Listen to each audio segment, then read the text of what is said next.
Hey everyone, back at the World Series of Bowling with the FEF in Wauwatosa, Wisconsin at Bowlero, Wauwatosa with AJ Johnson, a past guest on Bowling with the FEF. Yeah. One of few around here. I haven't seen any others, so Yeah. You're like an alum. But tell me about this event. How did it go for you? I know the round of, I believe it was 16, wasn't as fruitful as you would have liked, but No, not at all. a good tournament, regardless. Oh, for sure. Anytime you make the top, well, in the past it was always the top 24 because that got you into the round robin match play for the chance to make the show for the top 5. This format was a little different because they introduced a new one of the elimination rounds. So you make the cashers round of the top 33 after all the qualifying from the animal patterns. You bowl 6 games, the top 33, they cut to 24. We bowl 6 more games, they cut to 16. Bowl 6 more, they cut to 8, bowl 6 more, cut to the 5 for the show. So it was a little different format than what we're used to in most majors, especially with this long of a format. So anytime you make the top 24 in a major, it's a good week. I'm fortunate to make the top 16 as well, and I started that round with not the best. Just had a lot of too many things going on and just got rushed. And once I was able to settle down, I had the front 9 one game, I bowled 279 the next game. So I started to bowl some better scores, but I started the day 90 out of 8th. So I needed to average like 265 or so in that round to get there. So, ultimately for the World Championships, it was a good week. But as overall, I would say that it was a B+ for a week. I bowled really well on Cheetah. I made the top 16 in Cheetah. I bowled fairly well on Scorpion. I just missed the top 16 by 7.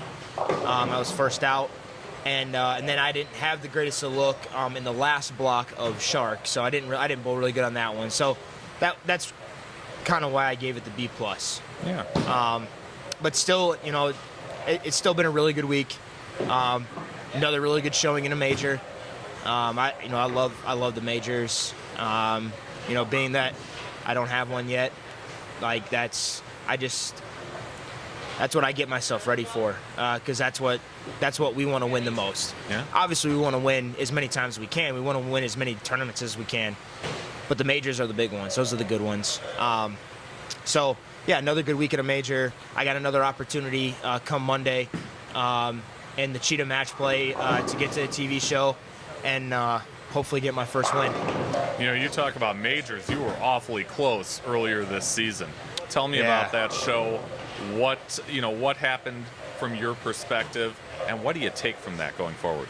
Sure. That was a really freaking good week. The U.S. Open is one of the hardest tests that we have as bowlers. It's supposed to be hard. And, you look at golf and you look at that U.S. Open, usually takes, 1, 2, 3 under to win that tournament, which for those guys that's hard over 4 days. So the U.S. Open bowling for us is one tournament that, I've said it before, that when you look back on your career, you want to say that you've won because of the grind and the ability that you have to just not only get to the show, but also win. So that week was a really, really good week. I put together a really good block, the last round of match play to get to the show. And then on the show, I felt really comfortable. It had been a while since I had made a major TV show. So obviously there's I've got all the things going on of I don't have a title yet, even though I've won overseas in Korea and I've won the league, I've won the Chris Paul event. I've done a lot of things, but it's different when it's a major.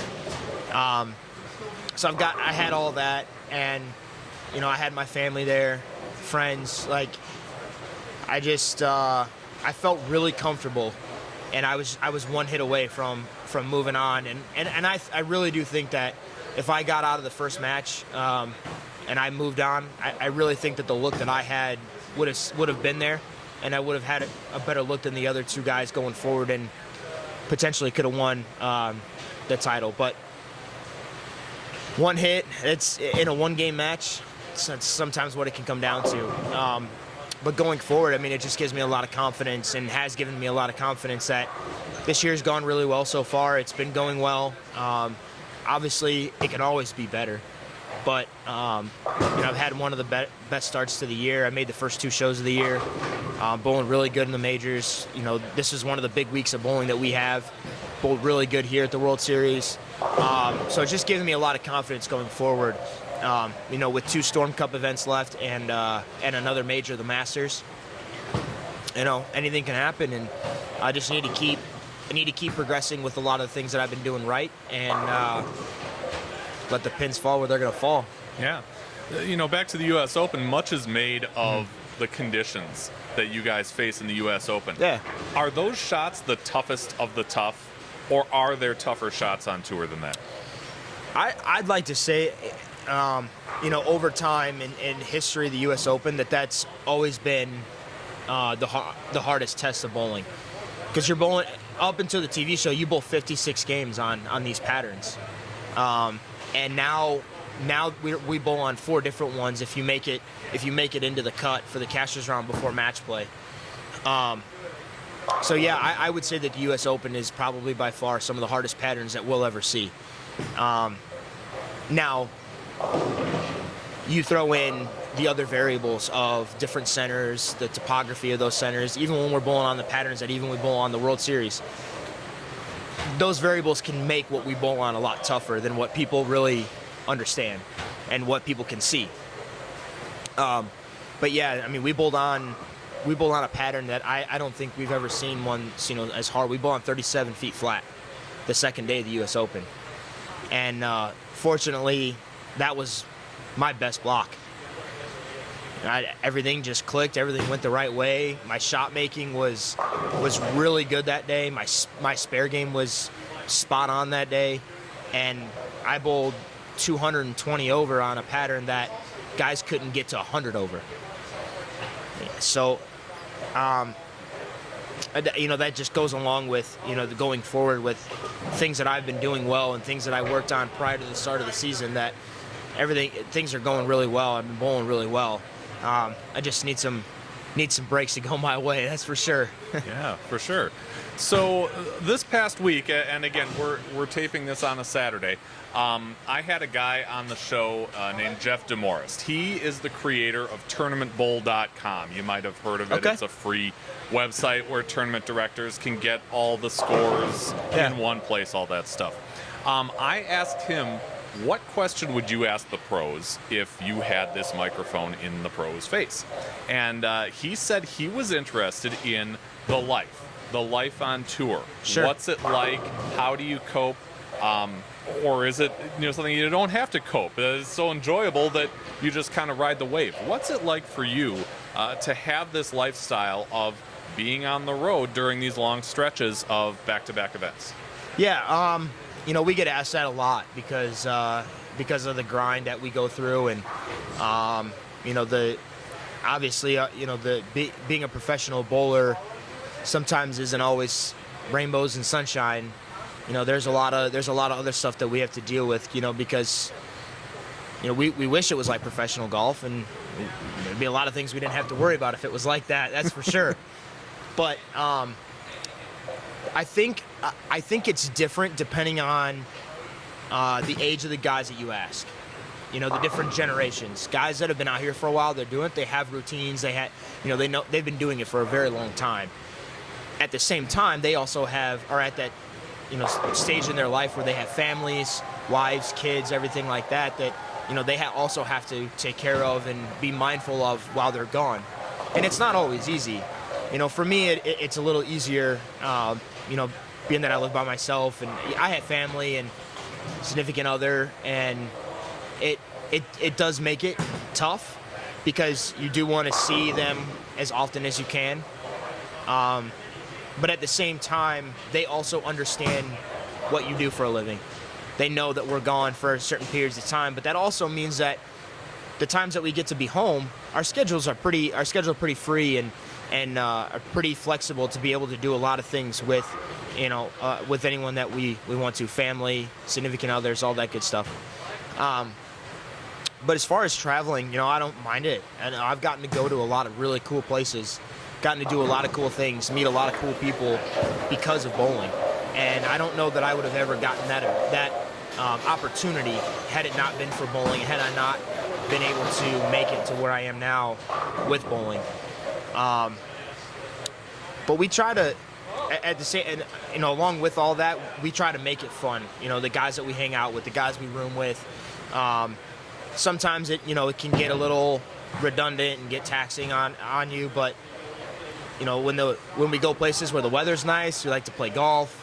I know that my roommate and I, we work out, so we try to make time. And your roommate is Marshall Kent. Marshall Kent. Gotcha. So him and I were two of the guys that really kind of took to the working out and things early on, and we try to make time for that when we're traveling to make sure we keep our body where it needs to be, so that we can perform at our best. And also, it's also the same time of trying to change the image of professional bowling and professional bowlers, that we're athletes and we do take care of ourselves. We do work out, and a lot of us were athletes in other sports, and not many people know that. We can go to a basketball court or a baseball field or a football field or a golf course or whatever and not look like a fish out of water. There's some guys in other sports that are elite athletes that when they come and bowl, they look like fish out of water. Like, they look like they've never played a sport before. Sure. There are certain outliers, Mookie being one of those. Oh, yeah. Because he won high school state in Tennessee when he was in high school in bowling, so he knows what he's doing. Yep. Terrell Owens, my partner at the Chris Paul event, he knows what he's doing. So there are certain ones, but not many people realize that we are athletes and we do we take care of ourselves. We do all the right things, and there are a few. I think it's a lot more the younger generation that when we travel and go and are on the road so often, we make the time to work out and do that stuff to take care of our bodies so that we can perform at our best.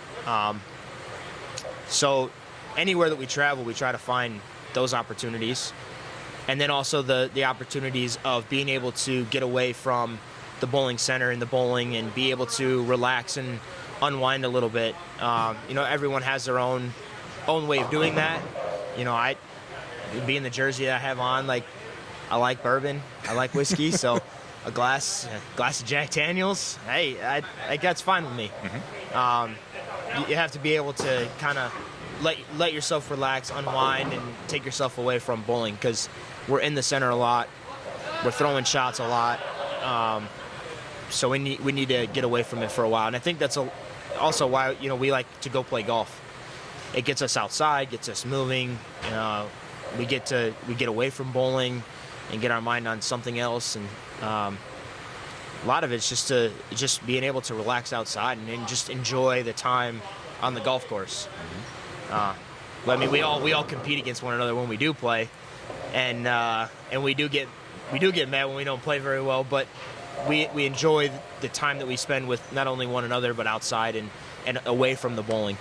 The golf is great in Wisconsin when it's not like 10 degrees outside. Yes, it is. Yes, it is. I have played Whistling Straits, and I know exactly how good the golf is up here. Yeah, awesome. This is a special weekend in bowling, not just for you guys at the World Series, but for college athletes too. Okay. Because they're at the sectional level of, ISC, ITC. Yeah. Take me back to when you were at McKendree. You had a national championship team who obviously advanced to that event through sectionals. Mm-hmm. How great a feeling is that to win at the sectional level as a college athlete? Man, I have a lot of great memories in college. The guys that I spent time with, the teams we had, the bus trips, the tournaments. We had some really good times, and when we won, it just made it even better. When you win in sectionals and you punch your ticket to nationals, it's no matter what happens at nationals, obviously you want to win. But anything can happen in the bracket, that big bracket that that you have to get through to get to TV. But when you win sectionals, it makes everything that you did during the season, all the hours of practice, all the tournaments and the grinding of events and getting through it, getting through the hard times with, with teammates on the lanes and the back and forth with coaches and the time that you spend, away from, on your own, it makes it all worth it. And we were very fortunate that 3 out of the 4 years that I was with McKendree, we won sectionals, made it to nationals. And if you finish in the top 4 sectionals, I consider that a win because you get to go to national. Doesn't matter if you finish first or you finish fourth. The only thing they give you when you finish first is a cool looking plaque that says sectional winner on it. Yeah. But when you finish first to fourth, you punch your ticket to nationals. So it is a win, and it makes the season worth it. I'd give anything to go back to those times. It's amazing at how fast that goes, especially with bowling, because we're bowling almost the entire school year. We only had 2 breaks, and that was summer and Christmas. Outside of that, we were bowling pretty much the whole time, whether it was practice, tournaments, you name it. I love the time that I got to spend there. The coach that I had there was absolutely incredible, and I don't think I'd be doing what I'm doing here if it wouldn't have been for him, because that was where a lot of things really took off for me as a bowler myself personally. Those times in college, man, I cherish those times. We had a lot of great memories. We won a lot of tournaments, and the guys that I was with, we made a name for that school. We made a name for McKendree and did all the right things. And every time that we showed up to a tournament, we always had a target on our back. Everybody wanted to beat us. So looking back at it, I think when you break everything down, and you can look back on your college career and know that you had teams that you knew other teams wanted to beat because of how well you guys prepared and how well you guys performed at tournaments. That's very gratifying in itself. Sure. Let me get you out of here on a Wisconsin-Illinois connection that you have. Yeah. Since we're in the Milwaukee area right now, you're from suburban Chicago. Yeah. This postseason run is going to be the last for someone you know well, Sean Wachner, the coach of UW Whitewater. Oh, yeah. He is also a multiple-time guest on Bowling with the Fef and frequent contributor. Thank you so much, Sean. You know the history of what he's accomplished at Whitewater. Tell me about, how special he is and what kind of legacy he leaves with that program.